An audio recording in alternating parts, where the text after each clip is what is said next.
Hello my soul family, कैसे हो आप सब। मेरी सभी सोल फैमिली को जय श्री राम, जय नीम करोली बाबा।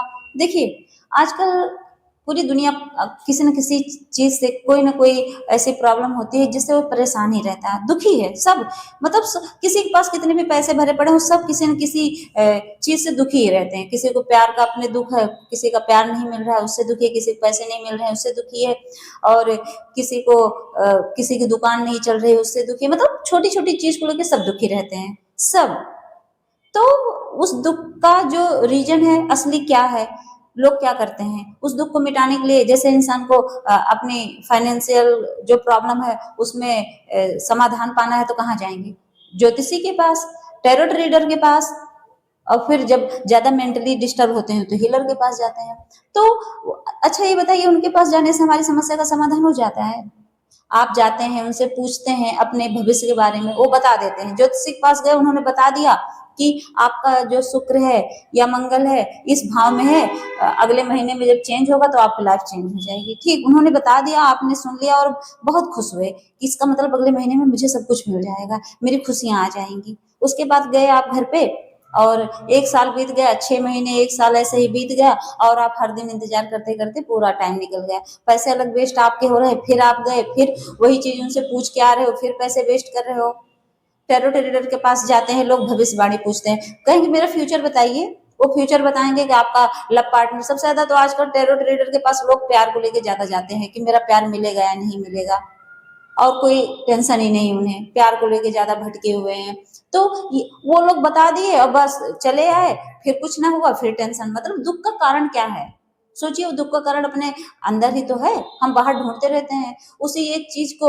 मतलब सोचते हैं कि वो चीज मिल जाएगा तो हम सुखी हो जाएंगे। अगर मान लीजिए हमारे पास 10 रुपए हैं, हम सोच रहे हैं कि पंडित जी ने बता दिया, ज्योतिषी ने बता दिया कि हमें 100 रुपए अगले महीने मिलेगा, अब वो 100 रुपए नहीं मिले तो हम दुखी हो गए। क्यों दुखी हो गए? आपके पास है ना।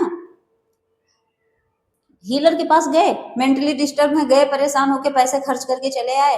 थोड़ी दिन आपको लगा कि मुझे सुकून मिलेगा, मिलेगा, नहीं मिला। क्यों नहीं मिलता? क्योंकि इन सब जो जो आप भटक रहे हो ना इधर उधर, इन सब का निचोड़ एक ही है, सिर्फ भगवान। इसका निचोड़ एक ही है, सिर्फ अपने आप को पहचानना। जब तक आप अपने आप को नहीं समझ पाओगे तब तक सारी जिंदगी दुखी रहता है इंसान, सब रहते हैं। तो जैसे देखिए, हीलर का काम क्या है? देखिए, अब जैसे हीलर का मतलब क्या है? हीलर का मतलब वो है जो दूसरों के दुख को समझे। लेकिन आजकल इंसान अपने घर में ही एक दूसरे को हील नहीं कर पा रहा है। अगर एक दूसरे को इंसान समझता तो समझ लो हर घर में एक हीलर होते। मतलब उनके अगर दुख को समझ रहा है इंसान, उनके उनको मेंटली डिस्टर्ब नहीं कर रहा है, उनकी परेशानी की हर एक पॉइंट को इंसान समझ ले अगर, तो क्या है? तो समझ लो वो हीलर है। तो अपनी जिंदगी के हीलर खुद ही बन जाओ आप लोग। अपनी जिंदगी के ज्योतिषी आप ही खुद ही बन जाओ, बनना पड़ेगा। मतलब हमें कहीं भटकने के लिए पैसे वेस्ट करने की कोई जरूरत नहीं है, नहीं भटकना है हमें।